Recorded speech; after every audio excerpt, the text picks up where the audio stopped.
Bonjour, dans la séance d'aujourd'hui, on va parler de classe d'adresse IP et masque de sous-réseau.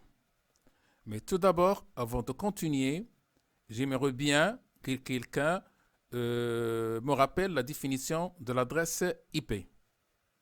Une adresse IP est une représentation numérique qui identifie d'une façon unique un équipement informatique, que ce soit ordinateur, imprimante, ainsi de suite, dans un réseau.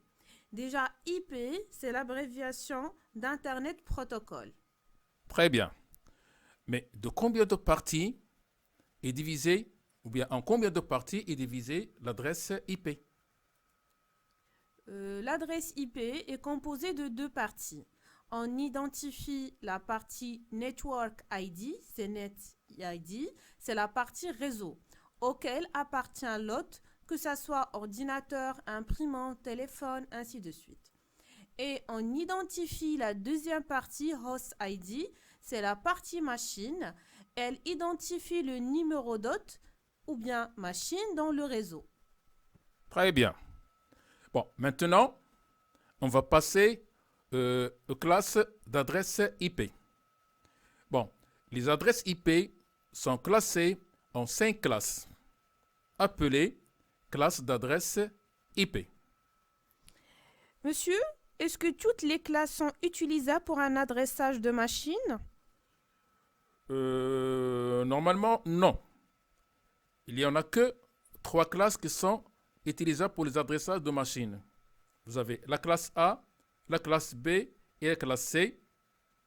Par contre, les classes E et D sont 2 classes réservées. Voilà. Bon, dans la classe A, la partie réseau est représentée par un octet. Par contre, la partie machine est représentée par 3 octets. De plus, le premier octet de la classe A une valeur comprise entre 1 et 126. Exemple, soit l'adresse IP 12.10.20.1. Ici, vous avez la partie réseau. Ici, vous avez la partie machine composée de 3 valeurs. Mademoiselle, peux-tu m'expliquer comment peut-on savoir que cette adresse appartient bien à la classe A?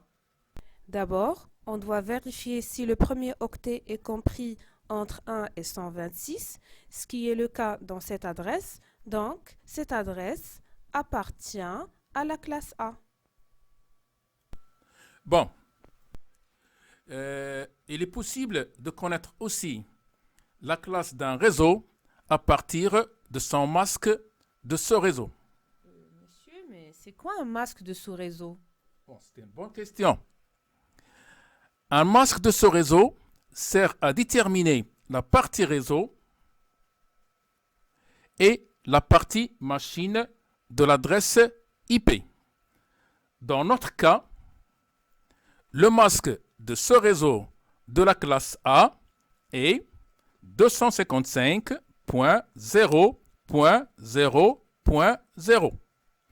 255 nous indique que l'octet lui correspondant ne doit pas changer dans ce réseau.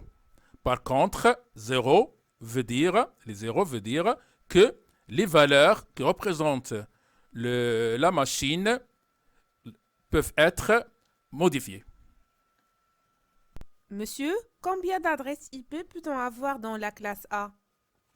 C'est une bonne question. Pour connaître ou bien savoir le nombre d'adresses dans la classe A, on utilise la formule suivante. 2 à la puissance 3 fois 8. Et que représente le chiffre 3 ainsi que le chiffre 8? Le chiffre 3 n'est rien d'autre que le nombre d'octets représentant la machine. Par contre, le chiffre 8, il représente le nombre de bits dans l'octet, c'est-à-dire un octet est égal à 8 bits.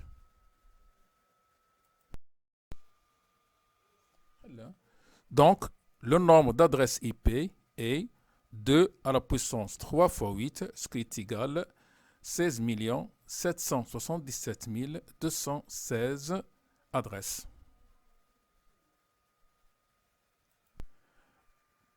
Dans la classe B, la partie réseau est représentée par les deux premiers octets.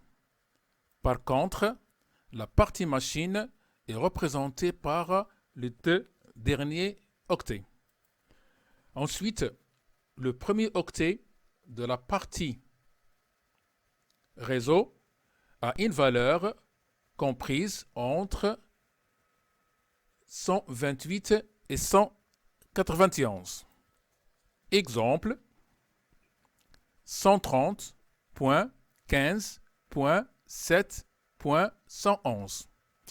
Comment peut-on savoir que cette adresse appartient bien à la classe B? Comme tout à l'heure, on vérifie si le premier octet de l'adresse est bien compris entre 128 et 191, ce qui est le cas. Donc, on est bien dans la classe B.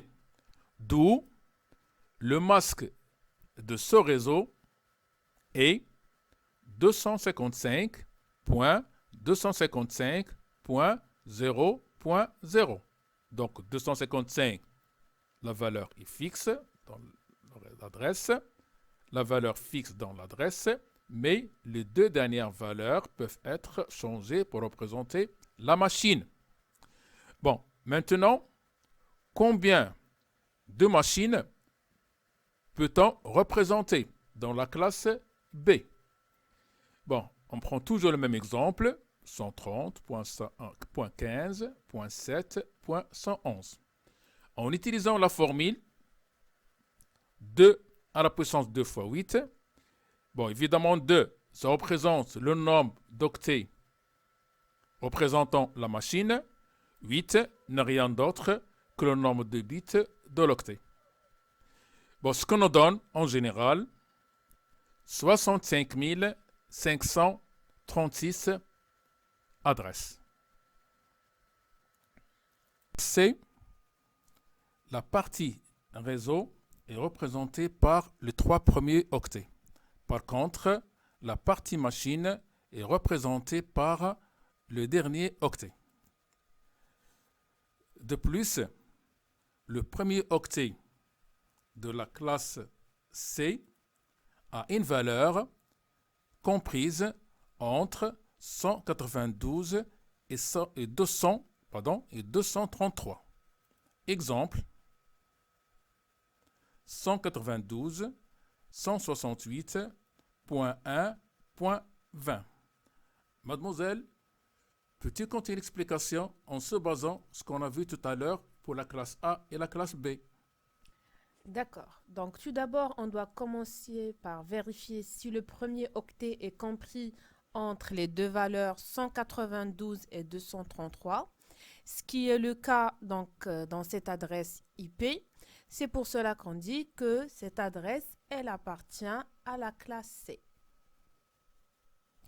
Et on peut bien sûr déduire que le masque de sous-réseau de cette adresse donc, sera 255.255.255.0. Pour calculer le nombre d'adresses IP possibles dans la classe C, on doit poser la formule suivante. 2 à la puissance 1 fois 8.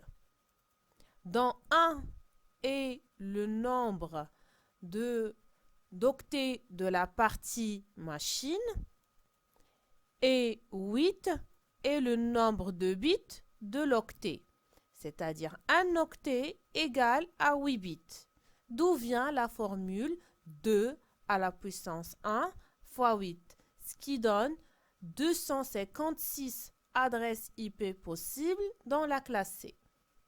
Monsieur, Combien d'adresses IP peut-on utiliser pour identifier nos machines? Bon, d'accord.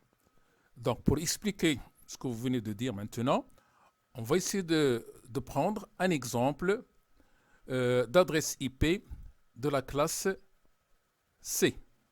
Par exemple, on a la première adresse 192.168.1.0, ainsi de suite, jusqu'à la dernière adresse 192.168.1.255, de 0 à 255. Dernière valeur qui change. Bon, la première adresse est appelée adresse de réseau. Son rôle, c'est d'identifier les réseaux. La dernière adresse est appelée adresse de broadcast. Il représente l'ensemble de réseaux, des adresses réseau. Normalement, ces deux adresses sont réservées, c'est-à-dire qu'on n'a pas le droit de les utiliser. D'où les seules adresses qui restent à notre disposition sont, bon, dans cet exemple, on a 2 à la puissance 8, qu'on a vu tout à l'heure, moins la valeur 2.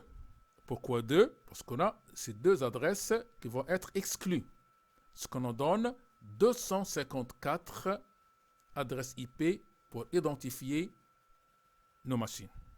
C'est le même cas pour l'adresse, pour la classe A. On doit enlever 2 adresses. La même chose pour la classe B.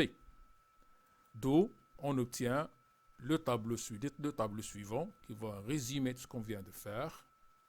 Au niveau des classes IP, l'adresse, voilà les classes, adresse IP, vous avez ici l'identificateur.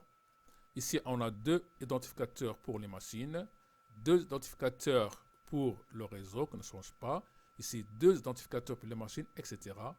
En même temps, vous avez ici les intervalles, les masques et le nombre de machines à utiliser. Merci et à bientôt.